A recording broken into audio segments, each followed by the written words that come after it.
باسنا ہمارا عذاب ضحن دن چڑھ وہم یلعبون اور وہ کھیل رہے. افامنوا مکر اللہ کیا بے خوف ہو گئے اللہ کے مکر سے, اللہ کی تدبیر سے. فلا یأمن پس بے خوف نہیں ہوتے مکر اللہ اللہ کے مکر سے الا القوم الخاسرون مگر وہ لوگ جو خسارے والے ہیں. اولم یہدی کیا نہ ظاہر ہوئی للذین ان لوگوں کے لیے یرثون الارض وارث ہوئے زمین کے من بعد اہلیہا اس بستی کے لوگوں کے ہلاک ہونے کے بعد. ان کے لو نشاء ہم چاہتے ہیں اصبناہم ہم ان کو پکڑتے بذنوبہم بس ان کے گناہوں کے. ونطبع اور ہم مور لگاتے ہیں علی قلوبہم ان کے دلوں پر فہم لا یسمعون بس وہ سنتے نہیں ہیں. تلک القری یہ بستی نقص ہم بیان کرتے ہیں علیک تجھ پر من انبائها اس کی خبریں. ولقد اور بے شک جاءتهم آ چکے ان کے پاس رسولہم ان کے پیغمبر بالبینات واضح دلائل کے ساتھ. فما کانوا بس نہ تھے وہ لیؤمنوا کہ ایمان لاتے بما کذبوا بسبب اس کے انہوں نے جھٹلایا من قبل اس سے پہلے. کذالک ایسی طرح یتبع اللہ وہ لگاتا ہے اللہ علی قلوب الکافرین کافروں کے دلوں پر. وما وجدنا اور ہم نے نہ پایا لأکثرہم ان میں سے زیادہ کو من عہد کو نبھانے والے. وَإِن وجدنا اور ہم نے پایا اکثرہم ان میں سے زیادہ لفاسقون البتہ حد سے بڑھنے والے. آیات کا ماقبل آیات کے ساتھ ربط یہ تھا کہ اللہ نے انسانی کیفیات کو بیان فرمایا اور بالخصوص گزشتہ اقوام کے حالات اللہ نے عبرت کے لیے بیان فرمائی. اور اللہ نے ذکر یہ کیا کہ انسان جو ہے یہ اللہ کی آزمائش میں ہے, اللہ کے امتحان میں ہے. پھر اللہ نے ذکر فرمایا کہ اگر یہ بستی والے ایمان لائیں اور تقوی پرہیزگاری اختیار کرتے تو اللہ ان پر برکتوں کے دروازے کھول دیتے اور یہ لوگ خوشحال ہو جاتے. لیکن انہوں نے ایمان بھی نہ لایا اور تقوی بھی اختیار نہ کیا اور وہ انبیاء علیہ السلام کو جھٹلاتے رہے, تکذیب کرتے رہے تو اللہ نے ان کو ان کے اعمال کی وجہ سے پکڑ لیا. آج کی آیات میں اللہ نے پھر فرمایا افامنا کیا بے خوف ہو گئے, ناڈر ہو گئے اس بات سے اہل القری یہ بستی والے لوگ ان یأتیہم بأسنا بیاتا وہم نائمون کہ ان پر اللہ کی طرف سے عذاب آتا اور راتوں رات اللہ ان کو اپنے عذاب میں مبتلا فرما دیتا اور صورتحال یہ ہوتی کہ وہ سو رہے ہوتے. گویا اللہ نے ہمیں اس بات سے ڈرایا, ہمیں یہ تنبیہ فرمائی ہے کہ کبھی بھی اللہ کے خوف سے تم بے خوف نہ ہو جانا, ناڈر نہ ہو جانا کہ تم بالکل ڈرنا ہی چھوڑ دو. اللہ کا خوف ہی کسی کو نہ رہے بالکل. تو اللہ نے فرمایا کہ دیکھو اس بات کو سامنے رکھنا ہے کہ خدا ناخواستہ تم اللہ کی نافرمانی میں رات کو سو گئے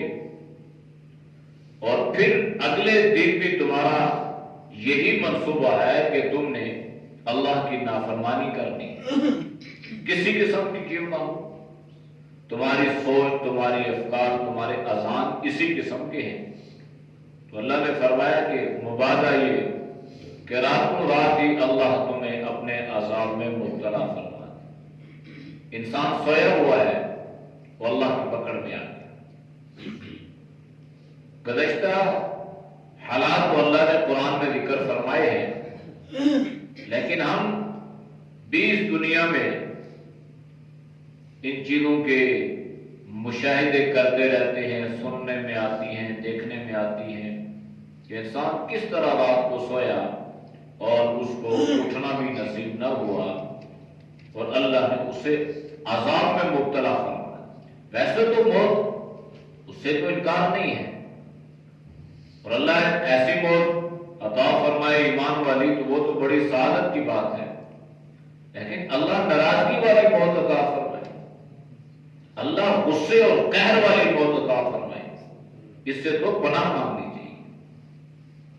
تو انسان گناہوں میں اس طرح جھگڑتا ہے کہ اسے اس چیز کا خیال ہی نہیں رہتا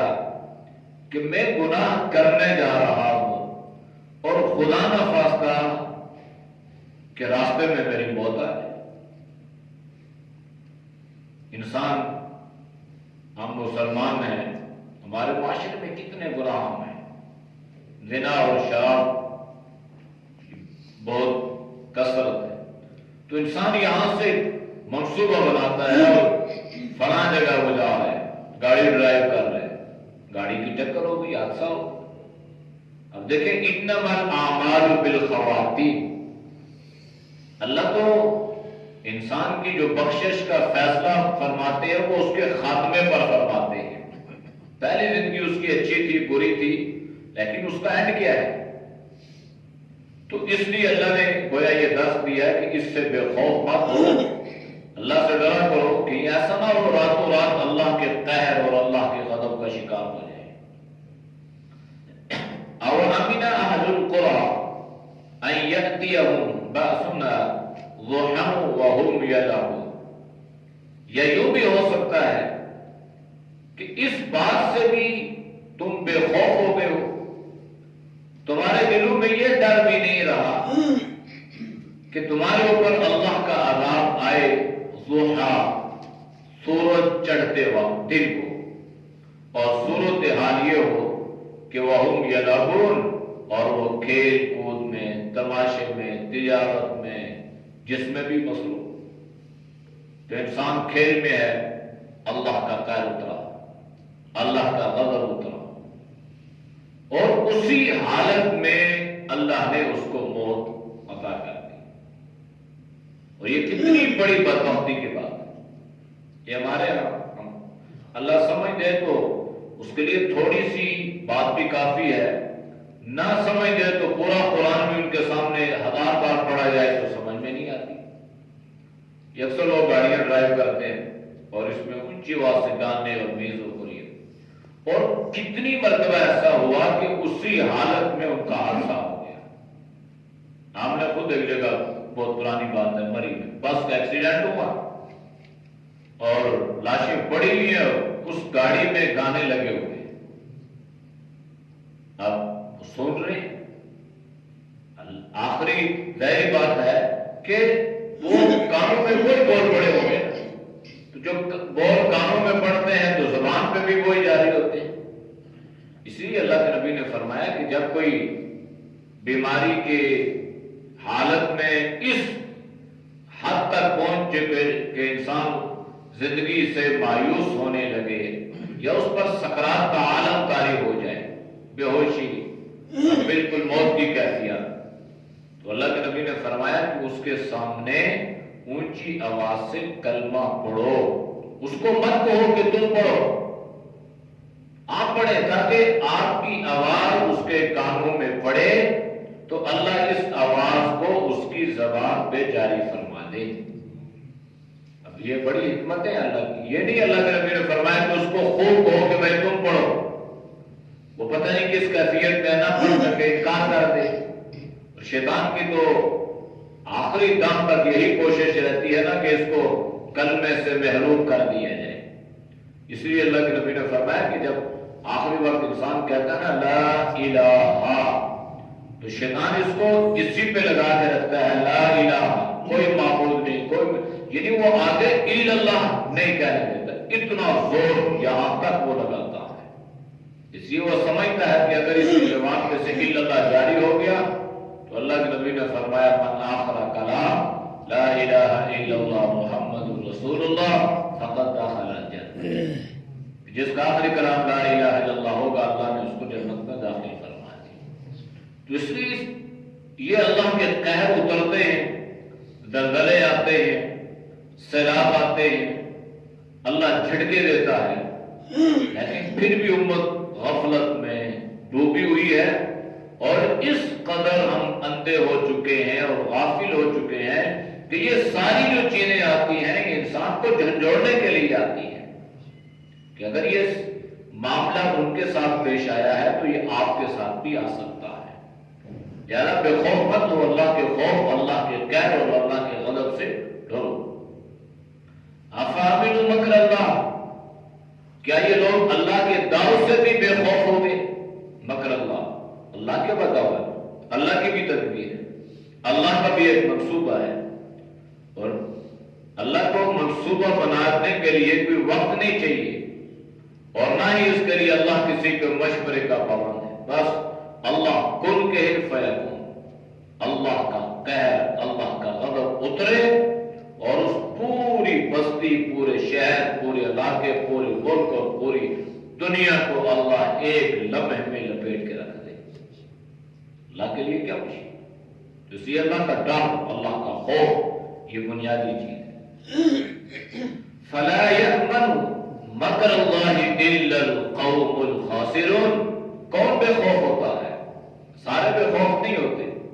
یہ جو خسارے اور گھاٹے والے لوگ ہیں نا، یہ اللہ کے خوف سے بے خوف ہو جاتے ہیں، ان کو اللہ کا ڈر ناممکن نہیں ہوتا، جس کا ذکر اللہ نے سورۃ العصر میں فرمایا ہے والعصر ان الانسان لفی خسر، قسم ہے زمانے کی کہ بے شک انسان خسارے میں ہے، گھاٹے میں ہے، نقصان میں ہے، سارے انسان، مگر ایمان اور اعمال صالحہ والے خسارے میں نہیں ہے۔ تو خسارہ اور گھاٹا اس کا معیار بھی اللہ کے نبی نے بیان فرمایا۔ اولم یہدی للذین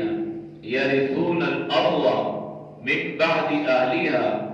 ان لو نشاء اصبناہم بذنوبہم، کیا ان لوگوں پر یہ بات کھلی نہیں ہے؟ یہدی ہدایت، رہنمائی، سوجھ بوجھ، ظاہر ہونا حالات کا، یعنی کیا یہ لوگ اس بات کو جانتے نہیں ہیں؟ کیا ان کی یہ رہنمائی نہیں کی گئی ان لوگوں کے بارے میں یرثون الارض، جن کو زمین کا وارث بنایا گیا، من بعد اس کے کہ اہلیہ، اس بستی کے ہلاک ہونے والوں کے، یعنی جو قومیں ہلاک ہو چکی ہیں ان پہ اللہ کا قہر، اللہ کا غضب اترا،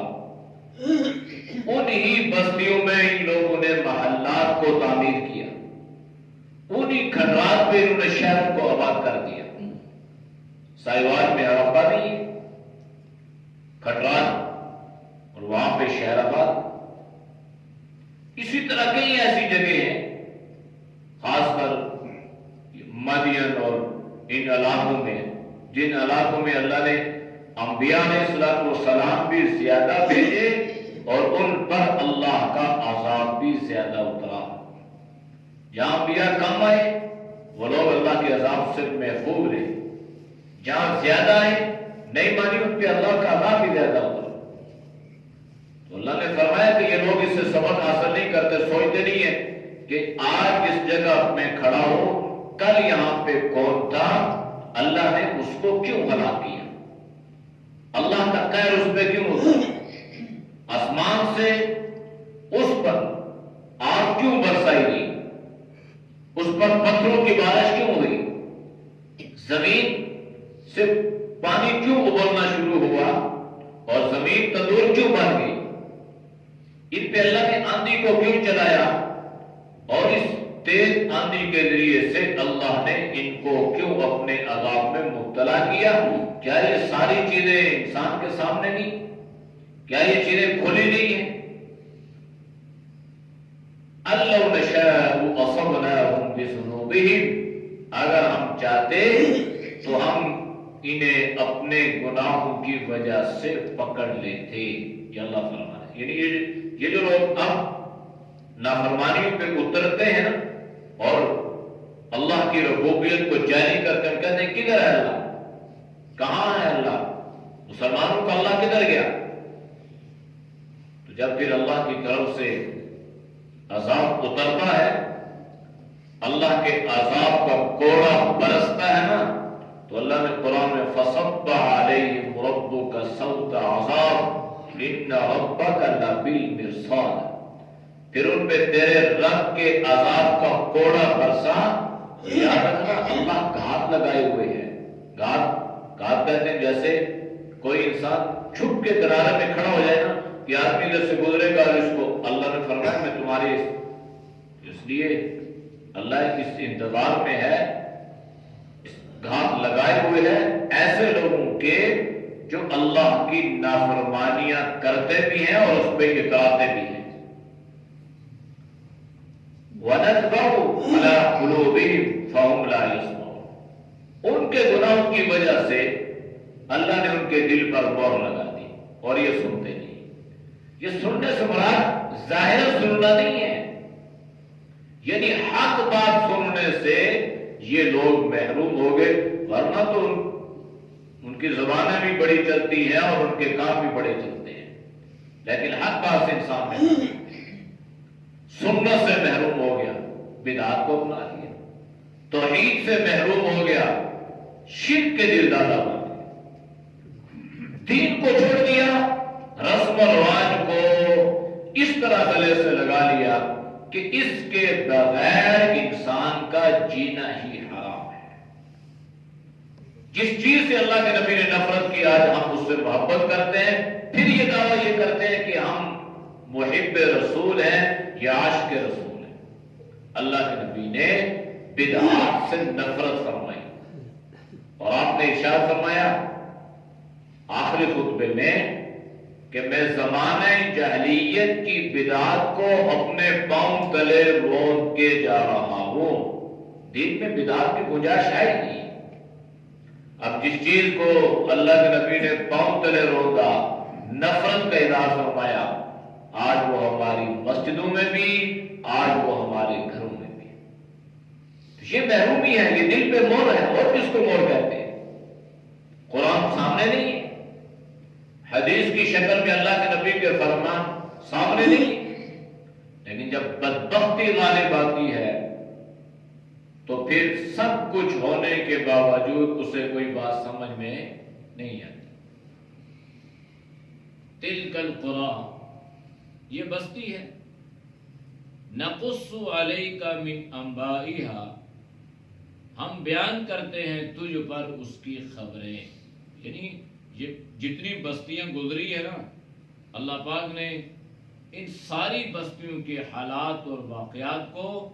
جناب نبی کریم صلی اللہ علیہ وسلم کے سامنے کھول کر بیان فرمایا ہے، اور اسی لیے بیان فرمایا تاکہ آپ کی امت اس سے عبرت اور سبق حاصل کرے۔ وَلَقَدْ جَاءَتْهُمْ رُسُلُهُمْ، بے شک ان کے پاس بھی رسول آئے تھے، کسی کو اللہ نے یوں نہیں پکڑا بغیر تنبیہ کے، بغیر وارننگ کے، بغیر سمجھانے کے اللہ پکڑتا نہیں ہے۔ یہ جن قوموں پہ اللہ کے عذاب آئے نا، فوراً اللہ نے پکڑا نہیں ہے، آخر میں اللہ کا عذاب آیا، یعنی جب انبیاء علیہ السلام کی دعوت مکمل ہو چکی، اتمام حجت ہو چکا، سمجھانے والے کئی بار سمجھا چکے، اور ادھر سے سمجھانے والے سمجھا رہے ہیں، ادھر سے وہ ضد اور ہردرمی اور مخالفت بڑھتی آ رہی ہے۔ جب ان کی دشمنیاں اور مخالفتیں اور ان کی تکلیفیں انتہا کو پہنچی، پھر ان پہ اللہ کا عذاب آیا۔ یوں اللہ پکڑتا نہیں ہے، اللہ ہمیں بھی اللہ فوراً پکڑتا نہیں ہے۔ قرآن میں اللہ نے ذکر فرمایا کہ اللہ انہیں سنبھلنے کا موقع عطا کرتا ہے۔ فما كانوا ليؤمنوا بما كذبوا من قبل، بس وہ لوگ اس سے پہلے ایمان لانے والے نہیں تھے۔ یہ اللہ کے نبی کے سامنے جب ان کے حالات اور واقعات ظاہر ہوئے نا تو فرمایا کہ اس سے پہلے ان لوگوں کی کیفیات اس قسم کی تھی، ایمان لانے والے کی۔ پھر آپ صلی اللہ علیہ وسلم کا جس قوم کے سامنے آپ کھڑے ہوئے وہ بھی کوئی ایسی قوم نہیں تھی، ان کے ہاں بھی تو شرک عروج پہ تھا۔ مشرکین مکہ کی مخالفتیں اللہ کے نبی نے اس لیے بیان فرمایا نا کہ پوری دنیا میں بڑے بڑے اسلام کے دشمن مخالفین پیدا ہوئے، لیکن دو بڑے دشمنوں کا تذکرہ اللہ کے نبی نے بالخصوص فرمایا، ایک فرعون کا اور ایک ابو جہل کا۔ یہ اس ابو جہل کو بھی فرعون قرار دیا، اتنی اذیتیں اتنی تکلیفیں۔ تو کیا ہوا؟ کذالک یطبع اللہ علی قلوب الکافرین، ان لوگوں کے دلوں پر ان کے کفر کی وجہ سے، ان کی ضد اور عناد اور مخالفت کی وجہ سے اللہ نے ان کے دلوں پر مہر لگا دی۔ اللہ کے نبی نے اس بات کو یوں سمجھایا، آپ نے فرمایا یہ جو آپ کے دل ہے نا یہ گوشت کا ایک لوتھڑا ہے۔ فرمایا کہ جب انسان کوئی گناہ کرتا ہے، کوئی بدکاری، کوئی گناہ، کوئی اللہ کی نافرمانی، تو اس گوشت کے لوتھڑے پر، اس کے دل پر ایک سیاہ نقطہ، کالا نقطہ رکھتا ہے۔ پھر اگر اس نے گناہ کے بعد توبہ کر لی تو اللہ اس کو مٹا دیتا ہے، اگر توبہ نہ کی پھر اس نے گناہ کر لیا تو پھر ایک اور سیاہ نقطہ نہ گیا، پھر گناہ کرتے کرتے اللہ کے نبی نے فرمایا اگر اس کا دل پورا سیاہ ہو گیا، مکمل سیاہ ہو گیا، کالا ہو گیا، تو پھر یہ توبہ کی توفیق سے محروم ہی رہتا ہے۔ اس لیے اللہ کے نبی نے بار بار تاکید فرمائی کہ توبہ کیا کرو، استغفار، گناہ ہو تب بھی نہ ہو تب بھی۔ کبھی پتہ نہیں چلتا انسان کو غیر دانستہ طور پہ ساہون انسان سے کوئی ایسا عمل سرزد ہو جاتا ہے جو اللہ کی نافرمانی والا ہوتا ہے۔ اس لیے اللہ کے نبی نے خود فرمایا کہ میں ایک ایک مجلس میں 70 مرتبہ استغفار کرتا ہوں، اور عرب میں 70 کا جو کلمہ استعمال ہوتا تھا نا وہ بطور کثرت کے لیے، یعنی اتنی کثرت سے میں توبہ استغفار کرتا ہوں۔ اس لیے دل پر مہر لگ گئی تو پھر کوئی چیز سمجھ میں نہیں آئے گی، نہ قرآن سمجھ میں آئے گا، نہ حدیث سمجھ میں آئے گی، نہ حق بات سمجھ میں آئے گی، بس۔ اور دل پہ مہر لگتی ہے ان خباستوں، غلاستوں اور ان بدعات اور رسومات کو اپنانے، یہ سارے اللہ کی نافرمانی ہے۔ اب ایک بدعتی آدمی جب وہ کوئی گناہ والا عمل کرتا ہے تو وہ اس کے بعد توبہ تو نہیں کرے گا بھئی، توبہ تو تب کرے جب اس کو گناہ سمجھ کے کرے گا، تب توبہ کرے گا، تو تب اس کا یہ دل پہ جو سیاہ نقطہ لگا ہے اللہ اس کو ختم فرمائے گا۔ وہ تو اس کو ایمان سمجھ کے، دین سمجھ کے، ثواب سمجھ کے کر رہا ہے، پھر کرے گا، پھر نقطہ لگ گیا، یہاں تک کہ انسان توبہ کی توفیق سے محروم رہتا ہے۔ اس لیے بدعات جو ہے نا باقی گناہوں کی بنسبت بدعات زیادہ خطرناک ہے۔ باقی گناہ انسان کرتا ہے نا خدا نہ خواستہ کسی سے ہو جائے، چھوٹا ہو بڑا ہو کوئی، تو انسان کو اس کا احساس اور شعور پیدا ہوتا ہے، یار مجھے نہیں کرنا چاہیے، میں نے غلط کیا ہے، پھر توبہ کرتا ہے، استغفار کرتا ہے، ندامت کا اظہار کرتا ہے تو اللہ معاف کر دیتا ہے۔ لیکن بدعات پہ تو انسان توبہ نہیں کرتا، وہ تو یہ کہتا ہے کہ بھائی یہ تو میں نے بڑے ثواب کا کام کیا، بڑے اجر کا کام کیا، اس کا مجھے بھی ثواب ملے گا، میرے ماں باپ کو بھی ملے گا، فلاں فلاں کو بھی ملے گا۔ تو جب اس نے یہ عمل کیا ہے تو اس پہ توبہ نہیں کر رہا، اب اس عمل کی وجہ سے اس کا دل جو ہے یہ سیاہ ہو رہا ہے اور یہ توبہ کی توفیق سے محروم ہو گیا۔ اور اللہ کے نبی نے فرمایا نا یہ بدعتی کو اللہ کے نبی حوض کوثر پر دھکار دیں گے۔ ایک ہوتا ہے نا واپس، ایک ہوتا ہے کسی کو دور کرنا، جس طرح کتے کو بندہ دھکارتا ہے، اللہ کے نبی نے فرمایا سحقا سحقا لمن غیر بعد دینی، دور ہو جاؤ، دور ہو جاؤ، چلے جاؤ، تم نے میرے بعد میرے دین کو متغیر کر دیا، اس لیے خطرناک عمل ہے۔ وما وجدنا لأکثرهم من احد، ہم نے ان میں سے اکثر کو نہیں پایا کہ انہوں نے اپنے عہد کے ساتھ وفا کی ہو۔ ایسے مراد الست بربکم، جو ہم نے اللہ سے عہد کیا تھا، یہ تو سب نے یاد کیا ہے کہ اللہ نے جب عالم ارواح میں پوچھا تھا کہ کیا میں تمہارا رب نہیں ہوں، تو ہم نے کہا تھا قالوا بلا، آپ ہی ہمارے رب ہیں۔ یہ اللہ سے ایک عہد، ایک معاہدہ، اب دنیا میں آ کے تو ہم نے اللہ کو رب نہ مانا، اللہ کی ربوبیت کا کبھی قولاً اور کبھی فعلاً ہم نے انکار کیا، اس لیے اللہ نے فرمایا کہ اکثر اپنے عہد کو، اپنے وعدے کو نبھانے والے نہیں ہیں۔ وَإِن وَجَدْنَا أَكْثَرَهُمْ لَفَاسِقِينَ، اور اکثر لوگ ایسے ہیں جو حدود سے بڑھنے والے ہیں۔ فسق کا معنی ہے، فسق، لفظ فسق کا معنی ہے حد سے بڑھنا، اور عمومی طور پر فاسق جو آتا ہے یہ حدود سے بڑھنا، یعنی گناہ کبیرہ کا ارتکاب کرنے والا۔ تو جو گناہ کبیرہ کا ارتکاب کرتا ہے شریعت کی نظر میں اس کو فاسق کہتے ہیں، اور فاسق جو ہے یہ دائرہ اسلام سے خارج تو نہیں ہوتا لیکن یہ بڑا گنہگار ہوتا ہے، تو اس لیے کوئی پتہ نہیں ہوتا کبھی کون سا گناہ چھوٹا ہے کون سا بڑا ہے، تو ہم ایسا نہ ہو کبھی غیر دانستہ طور پہ فسق میں مبتلا ہو کے فاسق بنتے رہے۔ اس لیے ضروری ہوتا ہے کہ ہر آدمی سونے سے پہلے کم از کم اللہ سے وعدہ کرے اور استغفار کر کے اور گناہوں کی معافی مانگ کے اللہ سے سوے۔ اعوذ باللہ من الشیطان الرجیم، بسم اللہ الرحمن الرحیم، افأمن اہل القرى ان یأتیہم بأسنا بیاتا وهم نائمون، أوأمن أهل القرى أن يأتيهم بأسنا ضحى وهم يلعبون، أفأمنوا مكر الله فلا يأمن مكر الله إلا القوم الخاسرون، أولم يهد للذين يرثون الأرض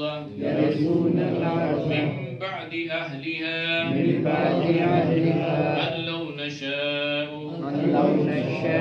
أصبناهم بذنوبهم ونطبع على قلوبهم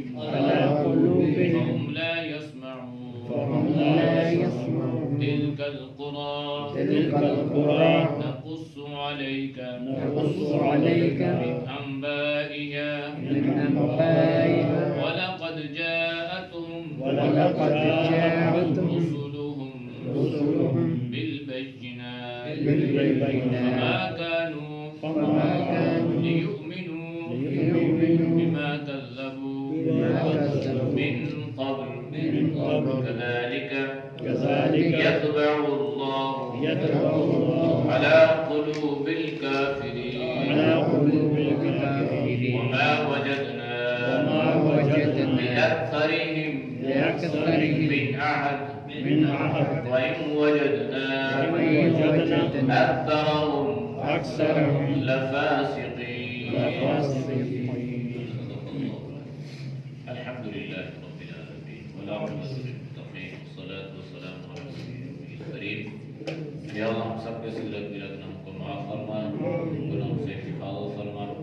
نیک اعمال کی توفیق نصیب فرما، برے اعمال سے، برے خیالات سے، برے راستوں سے، بری صحبتوں سے اللہ تو ہم سب کی حفاظت فرما۔ یا اللہ تو ہم سب کو علم و عمل والی زندگی عطا فرما، یا اللہ ہدایت والی زندگی نصیب فرما،